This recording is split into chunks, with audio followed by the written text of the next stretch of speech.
ওয়ালাইকুম সবাই কেমন আছেন? আশা করি সবাই ভালো আছেন।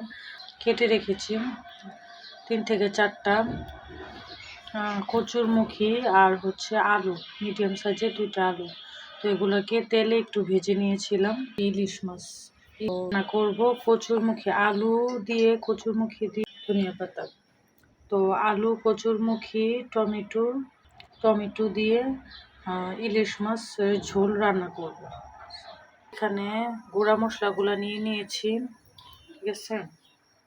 হলুদ 1 চামচ, লবণ দুই থেকে আড়াই চামচ লবণ, ধনিয়া গুঁড়া 1 চামচ, জিরা গুঁড়া হাফ চামচেরও কম, আর গরম মশলা গুঁড়া হাফ চামচ। গরম মশলা গুঁড়াটা আমি আমার বাসায় তৈরি করে নিয়েছি। যদি আপনারা রেসিপি চান যে গরম মশলাটা আমি কিভাবে বাসায় তৈরি করি, সেটা আমি দিব। আপনারা যদি কমেন্টসে লেখেন। যদি হলুদ 1 চামচ আর মরিচের গুঁড়া হাফ চামচের ওপর। এটা মাছ যে মেখে রেখেছিলাম, মাছ মাখার একটু মশলা সামান্য একটু বেজেছিল, তো এখান থেকে পানি দিয়ে গুলিয়ে রেখেছি। তো আমি এই মশলাগুলো দিয়ে দিচ্ছি এটার মধ্যে, দিয়ে গুলিয়ে। তো এই যে পানির মধ্যে গুঁড়া মশলাগুলো মিশিয়ে নিই। তো এই যে এখানে ফ্রাই প্যানটাও গরম হয়ে গেছে আর পর্যাপ্ত পরিমাণে তেল দিয়েছি, তেলটাও গরম হয়ে গেছে। অল্প কিছুটা রসুন কুচি, তারপর মিডিয়াম সাইজের 2টা পেঁয়াজ কুচি দিয়ে দিলাম। নাড়িচাড়ি মিশিয়ে নেব। তেলের সাথে 1 মিনিট ভেজে দিচ্ছি 5টা কাঁচামরিচ, 4-5টা দিয়ে দিচ্ছি। 1 চামচ রসুন বাটা, 1 চামচ আদা বাটা, সাথে প্রত্যেকটা টমেটো কুচি, টমেটো কুচি।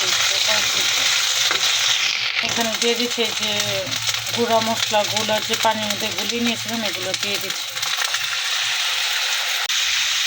মিনিটটা সবগুলোর সাথে এখন দিয়ে দিচ্ছি কচুরমুখী আর আলুগুলো তেলে ভেজে রেখেছিলাম, এগুলো দিয়ে দিলাম। মিশিয়ে নেব, তো কষিয়ে নেব, নেড়ে চেড়ে মিশিয়ে 2-3 মিনিট কষিয়ে নেব। মিশিয়ে নিয়েছি। তো এখন ঢেকে 2-3 মিনিট পরে ফিরে আসছি। ঢেকে দিচ্ছি, ঢেকে এখন 2-3 মিনিট কষিয়ে রান্না করে নেব। চুলার আঁচ একদম লোতে থাকবে। তো এই যে চুলার আঁচ একদম লোতে করে দিয়েছি। তো এখন 2-3 মিনিট পরে ফিরে আসছি। তুলে নিয়েছিলাম, যে এখন মিনিট কয়েক পরে ফিরে আসলাম। নেড়ে চেড়ে দিচ্ছি যে মেজারমেন্টের 1 কাপ পরিমাণে একটু পানি নিয়েছি, অল্প করে রান্না করে নেব। ঢেকে দিচ্ছি, ঢেকে 2-3 কয়েক পরে আর ঝালটা কতটুকু হয়েছে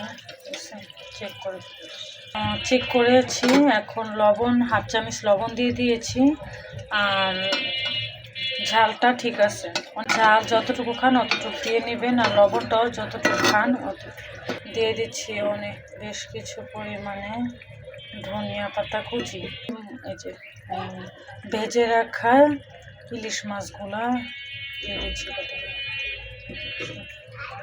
দিয়ে দিলাম ভেজে রাখা কয়েক টুকরা ইলিশ মাছ। আরও বেশ কিছুক্ষণ রান্না করে নেব, 2-3 মিনিট, ঠিক আছে। কচুরমুখী, আলু, টমেটো দিয়ে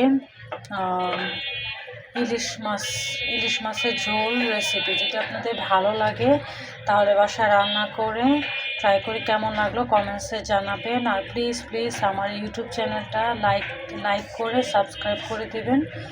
আর ফ্রেন্ডস, ফ্যামিলি, আত্মীয় স্বজন সবাইকে শেয়ার করে দেবেন। ভালো থাকবেন। তো ফিরে আসছি 2-3 মিনিট পরে রান্না আসলাম। 2-3 মিনিট পর তো আলহামদুলিল্লাহ আমার রান্না কমপ্লিট, ঠিক আছে। দেখেন মাশাআল্লাহ কত সুন্দর দেখতে হয়েছে, আর মাশাআল্লাহ অনেক সুন্দর একটা ফ্লেভার এসেছে। ইলিশ মাছ দিয়ে রান্না করতেছে, ইলিশ মাছের তরকারি সহ একটা সুন্দর একটা ফ্লেভার আসতেছে, গ্রান। তো মাশাআল্লাহ খেতেও টেস্টি হয়েছে, দেখতেও কত লোভনীয়, কত সুন্দর।